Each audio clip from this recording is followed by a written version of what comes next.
Hello, Norfolk Wine and Spirits and Norfolk Whiskey Group. We have James Saunders of New England Barrel Company here with us today. James, we had all these products for the last hour or so, but I think we should have done this before we had Probably. some barrel strength whiskeys and all some good, really interesting whiskeys, right? Yeah, A pleasure to meet you, first of all. you too. And an absolute pleasure. Thank you. I heard a lot about you, but had not really met you or didn't know much about what this company is all about. All of a sudden, people were ordering things on our website. And I said, okay, I'm not just, this is one of the first whiskeys that we have never really tasted, and still, people are so enamored by it.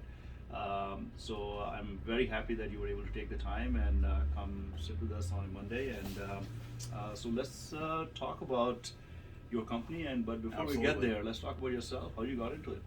So my background is very similar to a lot of other folks. I spent the last 10 years as a whiskey enthusiast, a hobbyist. Members of your community know me from Yeah. the various boards on social media. So one of the things I definitely wanted to do was to create a brand that takes that community and puts it front and center. Right. Okay. So one of the things we always say is that New England Barrel Company is a company that's built one pour at a time. So whether you have a pour of our products at a bar, a restaurant, at a barbecue or party at a friend's house, it really doesn't matter. The second our whiskey touches your lips, you're part of that community, and we're now beholden to you as an organization to make sure that what we put into these bottles is high quality and equally as important, it's at an affordable cost. Okay. That's super important as well. So creating that value equation, quality product, in our opinion, a pretty reasonable price to the end consumer. Having those marry and presenting a great product consistently. James, that's absolutely beautiful. I mean, I love your philosophy. How do you get into whiskey? When was the first whiskey, or what was the first whiskey you ever had? So I will tell anyone who will listen that Extra Añejo tequila was my gateway into bourbon. Okay. Right. So my background, prior career was enterprise IT sales. Okay.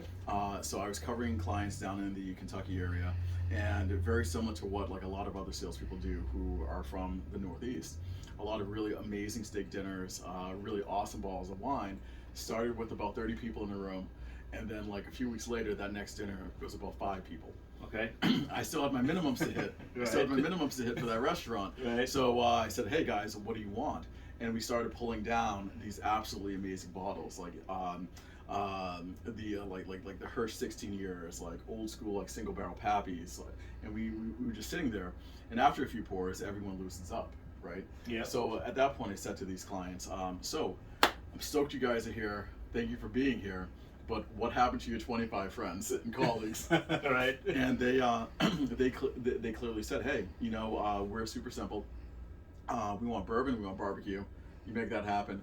This room will never be empty." Mm. So at that point, I started to like work with various distilleries, and this was like 2012, 2013, Okay. before the whiskey boom, right? Right. So we would set up folding tables, have the catering come in, and then we had the opportunity to get to know some amazing people at the various distilleries around Kentucky Yeah. in a very intimate fashion. Right. This was before like the visitor centers and the restaurants and what have you. So that's how I got into whiskey, and then through making connections here locally, I had the ability to do bottle shares and sample splits and things along those lines to really develop my palate. And then, as they say, the rest is history, right? I was definitely Alice falling down the rabbit hole. Okay. Excellent. Excellent. There are a lot of people in your,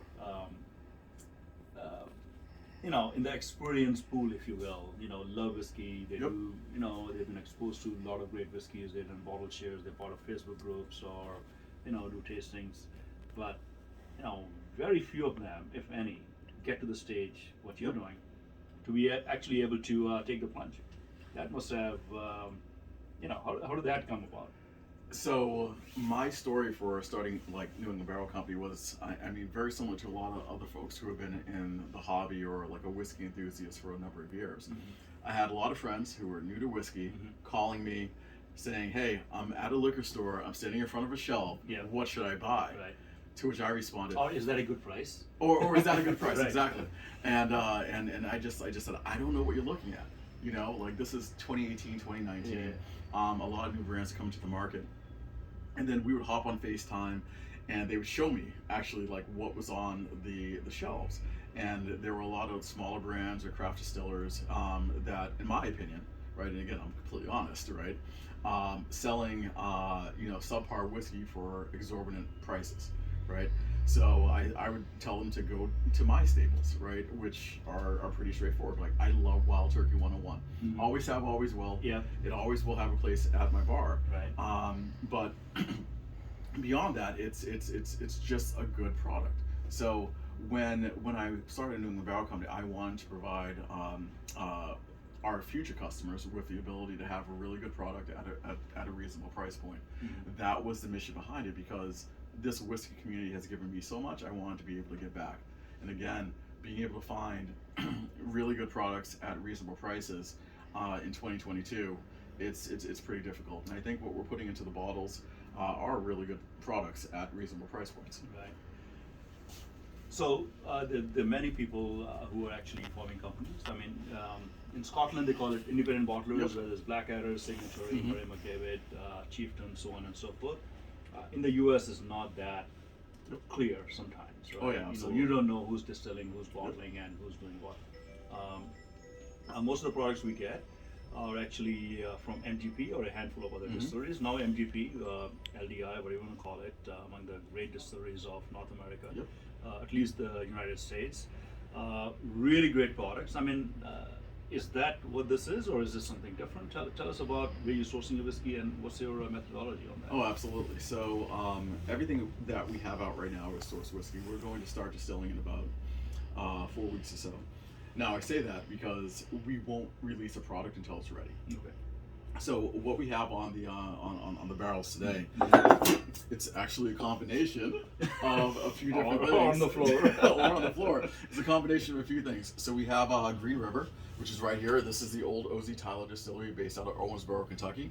And then we have some MGP right here. Yeah. And then we also have some like a finished product that's O.Z. Tyler right here as well. I must tell you, I was very skeptical about that. Yeah, so Because- this is our stout finished bourbon. This is a collaboration that we did with Lord Hobo, which is based out of Woburn, Massachusetts. And at one point, they were the fastest growing craft brewery in the entire country. Fascinating. It came out really good. Yeah, well, Very thank you. I'm a massive fan of these. So I know we will probably have you here for a in-person tasting Yep. with everyone or whoever can attend that particular tasting whenever that happens. Can we quickly run down these 4 expressions and also absolutely. what else is coming through so that we know what to expect? Yep, Yeah. absolutely. So this first product, this is a 99 proof bourbon. I view this as our beginner to intermediate bourbon. So if you have someone, a friend, family member, maybe yourself, that's interested in experiencing a traditional bourbon flavor profile, but you're moving past that 80, 85, 90, 92 proof point and getting closer to cask strength, 99 proof is a great place to start. That's what this product is. This is aged at least 3 years old.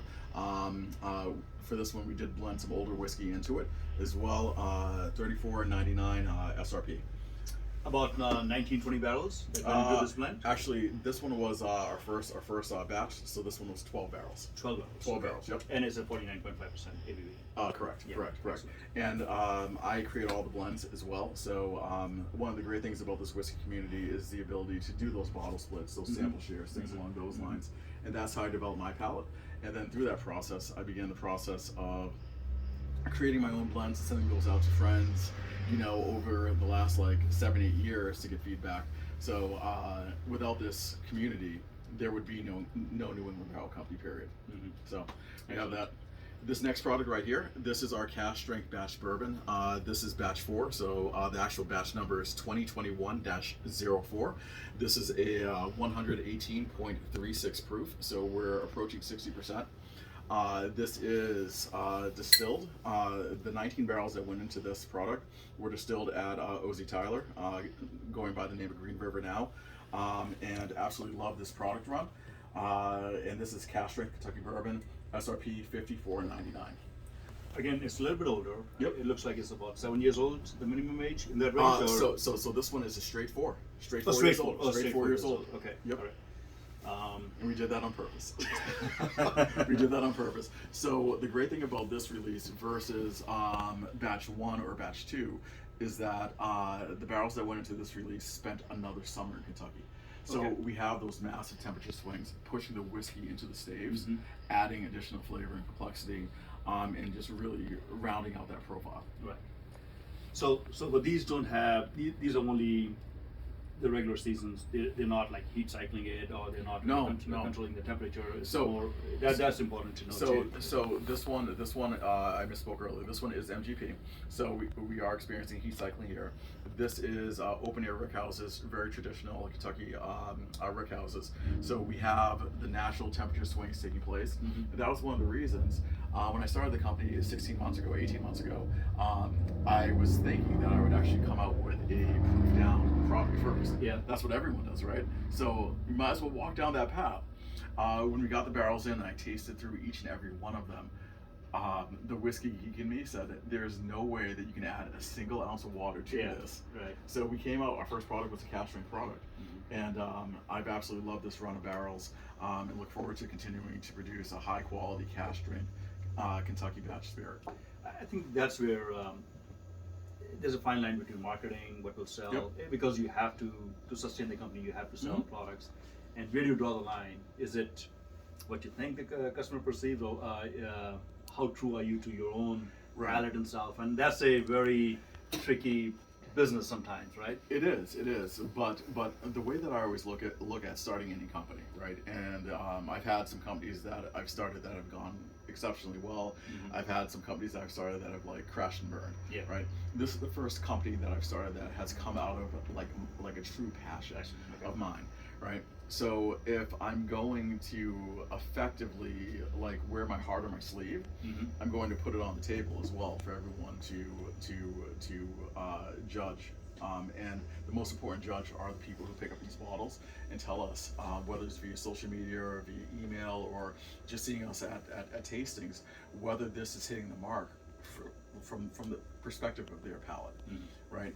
That feedback is invaluable, and I always say, like, I have an ego, everyone has an ego, but when it comes to what's in these bottles, what's in these bottles, there's no ego present, because all we're looking to do is to make sure that what we put into these bottles is meeting the needs of the people who are grabbing them off the shelves or getting a pour at a bar and spending their hard-earned money. If they have a bad experience, we want to know about it so we can fix it. Okay. Very good. So let's go to Indiana. Is it Indiana again, or still Green No, River? this is Indiana. Okay. This is Green River. All right. So this is a 7-year-old cask strength bourbon, single barrel. This is a private pick that I did. So this is a president's pick, which sounds weird to me. It's awesome. Yeah. So this So in a is small business, president and janitor had the same title. Yes. I love signing those papers. That title. I said, Yeah. what should I sign? Yeah, exactly. I own both those titles. Exactly. So yeah, this pick is a 7-year-old MGP bourbon. Absolutely love this pick. Love the mouthfeel. Love the finish. The flavor profile on the palate is definitely there as well. Huge fan of that. So this was one of the first 7-year-olds that we released. This was released on our website. Hoping to do a few local picks as well. Yeah, and the feedback on this specific bottling has been absolutely phenomenal. Yeah, So far. it's really good. Really good. Thank you. It's a lot more. It's a little bit older than the rest of the picks that we had, absolutely. and it had a lot more tannins. The cherry type notes, at least from my palate, came in, and then it got really broad based. I mean, all of these are very consistent on the palate. Some of these are very high proof ABV, but they taste very balanced because they're unchill filtered, and we haven't done much manipulation of the liquid. Oh, exactly. So I mean, this obviously cask strength, no water added. This cask strength, the batch, no water added. This is proof down to 99, which is still a solid ABV. But one of the things that I always get asked is, why did I start the company and our first products were like 3 or 4 years old, right? Because in this hobby, one of the things that you start to seek out, you start to like seek out high proof, you start to seek out high age statements, right? But in terms of what the vast majority of people are drinking on a daily basis, they're not drinking, hazmat, they're not over 140 proof, they're not drinking, 13, 14, 15, 20-year-old like bourbon, right? What I wanted to do was to find really good barrels and really good barrel runs, create blends for them that will allow for our bottles to be those daily drinkers. Mhm. The bottles you pull out when you have friends over now that the world is beginning to open up more. That was super important to me, and I think we accomplished that with our core products. Right.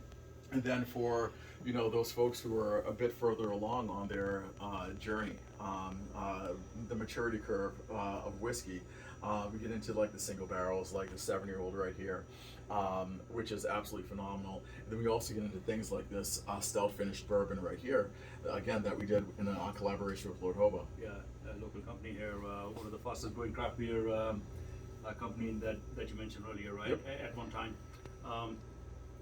One of the other fascinating things that I noticed when we were talking earlier is the mash bill. Yep. Because they're two different. MGP has multiple mash bills. Yep. Green River probably has Multiple as well, yeah, multiple absolutely. as well. But you hone into one particular mash bill. Yep. Tell us your philosophy on that, and how do you come So, about that? so decision? all of these products are a 21% mash bill, right? Okay. So 75% corn, 21% rye, and 4% malted barley.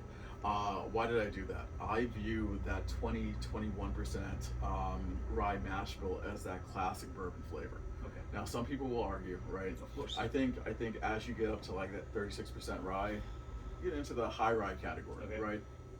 You can play around with the percentage of malted barley as well, which is perfectly fine. But for our first few releases, I want to really hone in on that classic bourbon profile and just show the differences between an MGP and a Green River.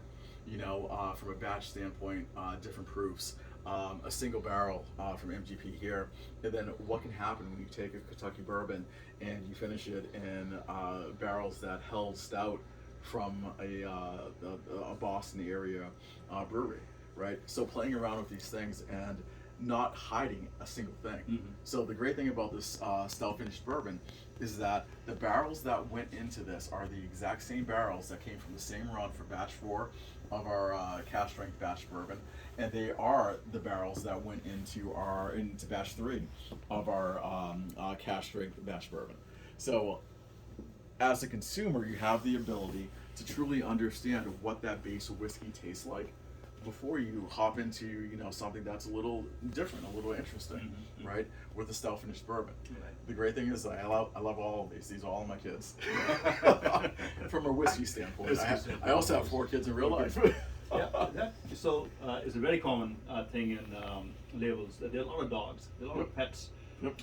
Let's talk about the label. So what's going on? There's a little lighthouse there. Yep. I don't know if you can see that.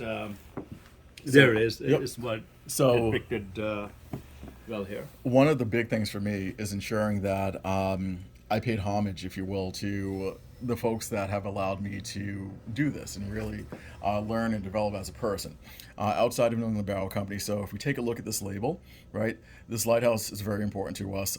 We spend a ton of time at the beach during the summer. The bird, the seagull on the top of the lighthouse, that's my wife, and then we have our 4 kids all around there.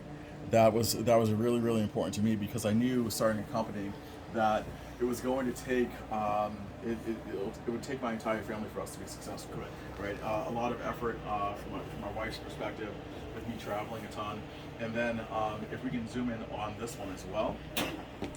This is something that is very meaningful to me as well. So on the single barrel labels, we have my signature. Now, obviously, that's a faux signature, right? It's not my real signature by any stretch of the imagination. Mm-hmm. But my dad passed away in 2010, and one of the things that he always said to me was, if you're going to do anything in life, you put your name on it, so people know who to blame if it's not good, or who to congratulate if it is. So every single barrel has my signature on it, my faux signature on it, so that people know who to blame or who to say, something. This is a great pour. Listen, thank you for sharing those real intimate details there. These bourbons are beautiful. Thank you. Thank you. Great job, and I'm sure many of us are going to, have you here and Oh, yeah, going to enjoy absolutely. your bourbons in the future. Thanks a lot. Thank you. Appreciate that.